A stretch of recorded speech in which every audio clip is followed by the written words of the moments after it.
Okay, so I'm going to explain the publics and communication of Sunflower Elementary School. So we have our internal publics, and these little things here, if you look down here, it says current and future successes and well-being of each student and adult. I marked those with asterisks. I did engaging families, diverse community members, and school personnel to strengthen student learning with an @ symbol. I did supporting school improvement with a number sign, and I did advocating for the needs of their school and community with an and sign. So that's how I designated them. So with the internal publics, which is our administration, our staff, our students, and our parents, through those, they all meet those they communicate the most, all of those things. As I go through, I will say which one I believe is each. So for administration, I believe they're communicating all of those things, both to our school community and to our community as a whole. So district office administration, always is an email from them. Anything that they're communicating with the staff is always going to be an email. So that is a one-way communication. With my administration in the building itself, that is usually just a one-way communication, but it often has back and forths. He'll say, please reply all, so that everyone knows what we're thinking about a topic, if that's the way we have to do it at the moment. The TV and radio, that is done usually for school closings, things like that. That's done through the administration at district office, and that is a one-way communication as well. Everything that is done on Facebook and Twitter is a one. We use Facebook, we use Twitter, both district-wide and through Sunflower Elementary. We send out important notes. Our district and our school put different pictures on for families to interact with. We also have notes home, and they send those to the family. So that's one, obviously.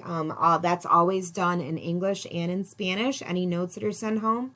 Also, our radio station, we have an English radio station and a Spanish radio station, and both of them are contacted as well. And then text messages. I know our admin in Sunflower Elementary will often text the teachers, and of course that's a two-way communication. So for the staff, I split that into teachers and then our support staff. So with our teachers, we use email, and that is through each other. With the support staff, that can be one-way communication, that can be two, it depends on the email. We use class tag with our parents, and that is two-way communication. The nice thing about class tag is whatever language the families choose is the language that whatever we send to them comes. So that's really nice. We send notes home. Again, that's in English and Spanish that we were given through the district. And that's a single-way communication. And we also do phone calls to teachers, or phone calls to each other, phone calls to staff, phone calls to parents, and all of those, of course, are two-way communication. I know the preferred method of communication, I believe, for teachers with parents is class tag. We like that the best. And with each other, emails usually work the best for us, because then we can hit everyone. As far as our support staff goes, and by that I mean our teacher aides, our cafeteria workers, our custodial staff, it's always through text. Teachers will text them if they need them. The administration will text them, two-way communication. And we do send emails. Most of the emails that they get are going to be a one-way communication, because it's all going to be information given. Moving over to our students, most of the and the preferred method of communication for students is verbal. We have a lot of just talking. We talk to them, they talk to us. A few of the older classes do use email as a one-way communication, and a lot of kids use Google Classroom, which mostly is a one-way communication, but on occasion they will use the chat feature to chat each other.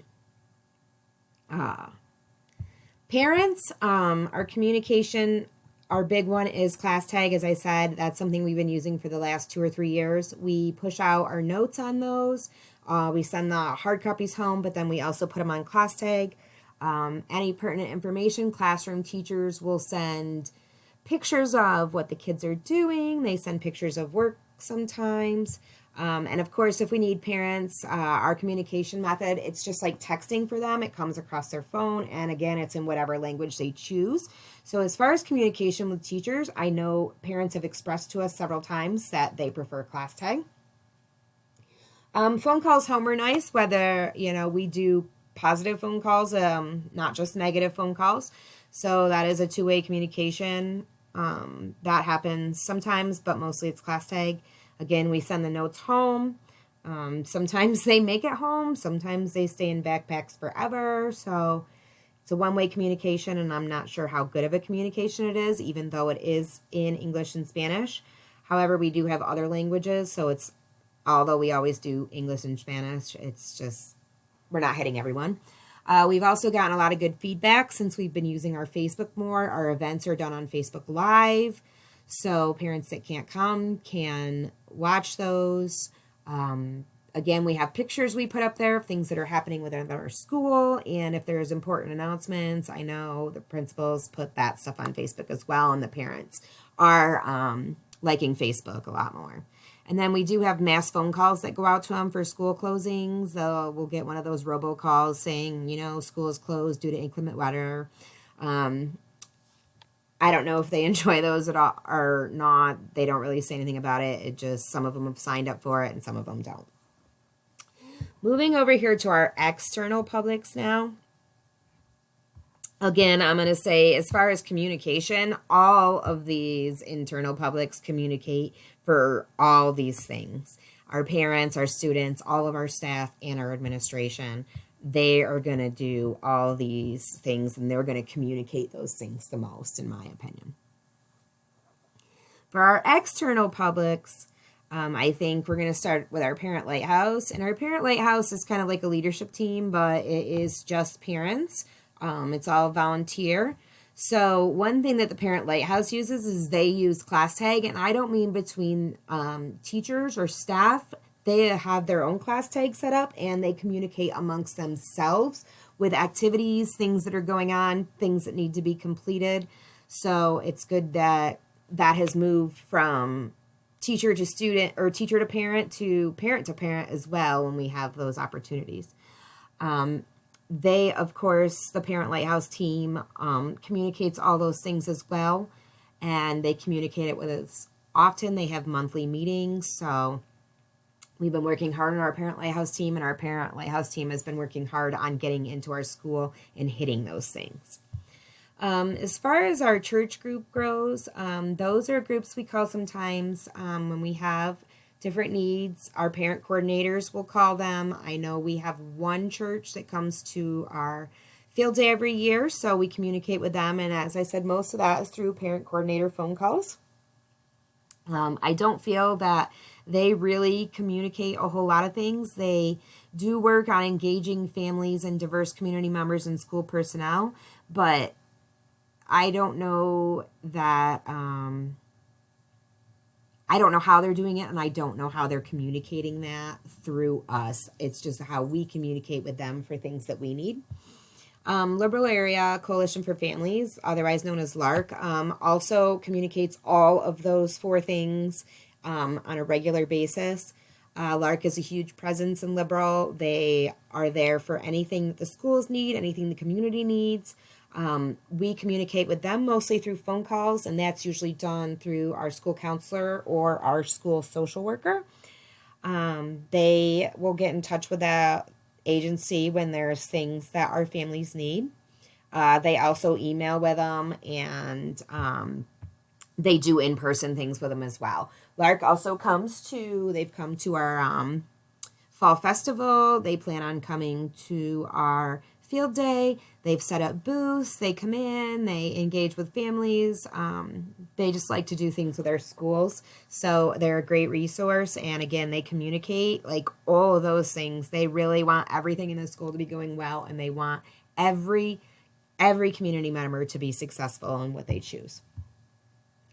We then work with COPE, and COPE is a community agency that I learned about from our social worker. She communicates with them again with phone calls and emails, and that's something her or the social worker or the counselor will come into contact with them. They do a lot of helping parents pay bills when needed. So if we know that some of our families are struggling with their gas bill, their electric bill, their water bill, things like that, COPE is who our people would call.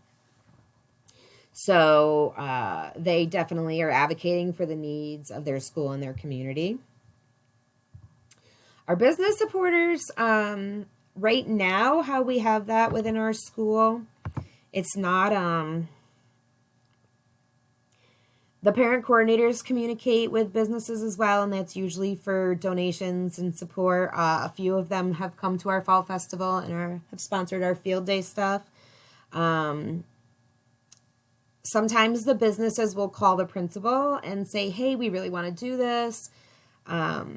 So I think that they're advocating for the needs of their school and their community, and they are trying to work on the current and future success and well-being of each student and adult. But I also think that there's better ways that we can communicate, and more ways that we can communicate what those businesses are doing and how they're working in the schools, both for their business benefit and for the school benefit. Bright Futures, I chose for that one advocating for the needs of their community and the current and future success. I don't know about the school improvement and the engaging families. I don't know how they're communicating those things. I do know communicating with us, it's always with phone calls, which is two-way communication. We email back and forth. They text with them sometimes. And Bright Futures helps with different things we need within our school, and they're a great external partnership that we have. We have the Kansas Food Bank as well. They help us with food backpacks that we send home on weekends, and that is done through phone calls, again, with the counselor and the social worker. They email back and forth. And they also do site visits to come and see what is happening. So there is in-person communication with the Kansas Food Bank, and that is out of Wichita. And again, another very necessary and great service that we work with. Leader in Times is our local newspaper. When we want them to come, that's usually through phone calls and emails that we talk back and forth with them. So they don't really often say, hey, we have this going on, can we help you? It's mostly when we have events that we think that they would probably want to cover, then we call them and they'll come and they'll take pictures. So they obviously, as the newspaper, are, trying to communicate with everyone, but there isn't Spanish versions, so that's really hard, and when most of our community is actually non-English speaking. We work with the United Way pretty closely, and again, those things are done through phone calls, emails, and text messages, and that's mostly with the social worker and the counselor. They get in touch with them for, again, things that we need for our families. United Way is really, I didn't put anything on there, and I really needed to. So they work with all of those things. They engage, they support school improvement. They have done a lot of things throughout our community. They've put a lot of things into place. It's a very strong United Way within our community. So